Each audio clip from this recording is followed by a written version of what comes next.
What is Solidity? Solidity is an object-oriented language that is used for writing a smart contract. You can also use Viper as well for writing smart contracts on EVM machines, on EVM compatible chains. All these languages like object-oriented languages, Solidity is such just like C++ or Java, and Solidity can be compiled down to bytecodes with Sol's compiler that is present in the EVM itself, and then this bytecode is gets onto the EVM and basically on the Ethereum, and yeah, it runs, right? So this is a simple definition of what Solidity is. Now let's move on to bytecode. So as we suggested, that Ethereum smart contract is a bytecode that is actually deployed on the Ethereum blockchain. It's not your code doesn't goes into the Ethereum blockchain, it's your bytecode that goes into it. The EVM bytecode is written in hexadecimal format. So if you see that 0x sign, which means that it is saying that your number is in hexadecimal format. Now let's move forward. And also one more thing is, when we compile the Solidity, your Solidity smart contract, it will translate your code into bytecode.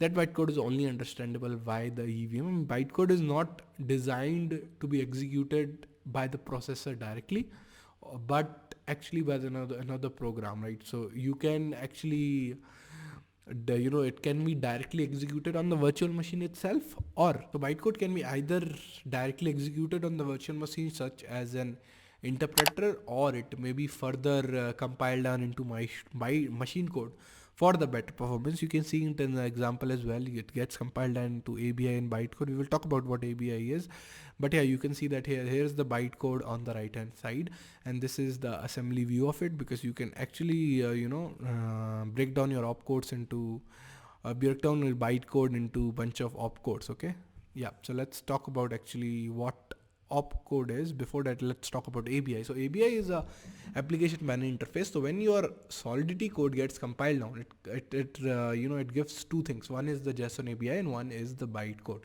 So what is the ABI? ABI is application binary interface. As it says, like it's an interface, right? So it's an interface to interact with the smart contract, right? So it's in a JSON object. Basically, JSON is JavaScript object notation format object. It describes the contract functions, the variables, modifiers, other contract parameters that are in a JSON format. All these things are available. So when you compile down your your Solidity code, you will able to see your ABI file there as well, right? Whatever you're using, Remix or VS Code, whatever hard at. So ABI allows anyone writing a smart contracts to be able to communicate between the web applications that are written in high level languages like JavaScript, TypeScript, and actually the bytecode of the EVM that understood, right? So it basically is acting as an interface to connect your DApp, and how it can basically connect with the bytecode, how it can communicate, right? So it's acting between it acting as an interface, right? So yeah, this is all about ABI. Now let's talk about opcode. So opcode is a short form of operation code. As its name suggests, the opcode is a type of code that tells the machine what to do. All Ethereum bytecode can be broken down into the series of operands and opcodes as we discussed.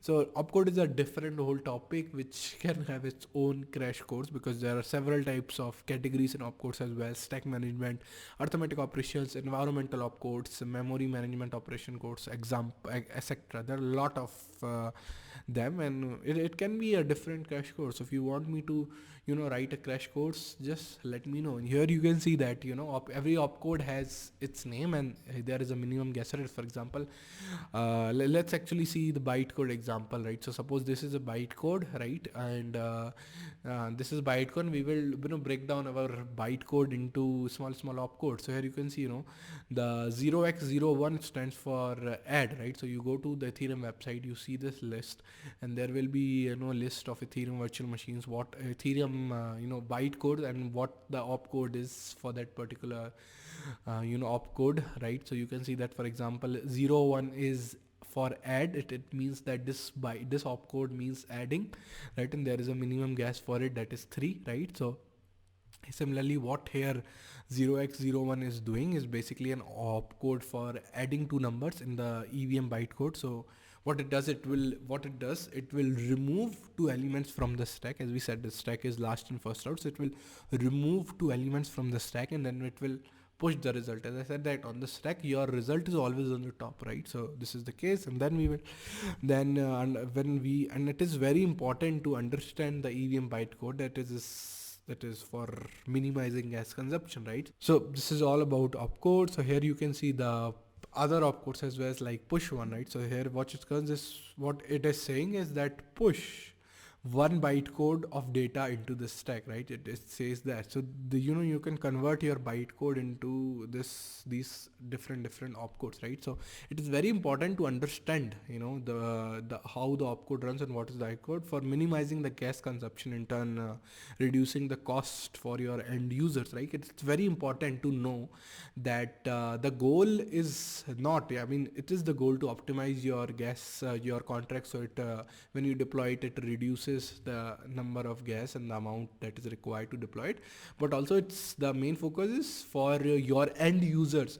When it interacts with your smart contract, the gas fees which he or she has to pay would be less, right? So that's the main goal, because you don't want your end users to pay a lot of gas fees, because you want more and more users to interact with your Solidity smart contract. And if the gas fees is very high, the contract is not optimized, eventually the users will have to pay a lot of gas fees, and they don't want to do it, right? So it's very important to write the optimized source code, so basically Solidity code, so that it reduces the cost for the end users. Okay, so this is the relation between the bytecode and the opcode. One more thing is that the assembly language also, it is important. So it is also possible to write the whole smart contract using opcodes. Yes, that's where the Solidity assembly language comes in. It might be a lot harder to understand it, but it cannot. But it could be useful.